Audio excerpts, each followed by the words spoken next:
এই গরমে আমি আপনাদের জন্য একটি ঠান্ডা ঠান্ডা রিফ্রেশিং ম্যাঙ্গো লাচ্ছির রেসিপি নিয়ে হাজির হয়েছি। আর এই লাচ্ছিটা খেলে একদমই কিন্তু ক্লান্তি দূর হয়ে যাবে। আশা করছি আজকের এই ভিডিওটি আপনাদের খুব ভালো লাগবে। আমি এখন একটি ব্লেন্ডারের জকের মধ্যে 1 কাপের একটু বেশি পরিমাণ পাকা আম নিয়ে নিচ্ছি।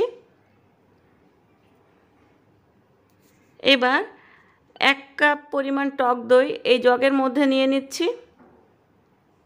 এর সাথে 1/4 কাপ পরিমাণ চিনি যোগ করে নিচ্ছি এবং 1/2 কাপ পরিমাণ তরল দুধ যোগ করে নিচ্ছি। আমি এখানে 1/2 কাপ পরিমাণ আইস কিউবও যোগ করেছিলাম, যেটা ভিডিও নেওয়া হয়নি। এখন এই জগের ঢাকনাটি দিয়ে আমি কিছুক্ষণ ব্লেন্ড করে নিচ্ছি।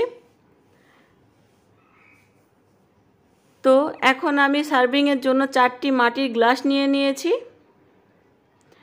এখন এই সমস্ত লাচ্ছি আমি এই গ্লাসে ঢেলে নিচ্ছি।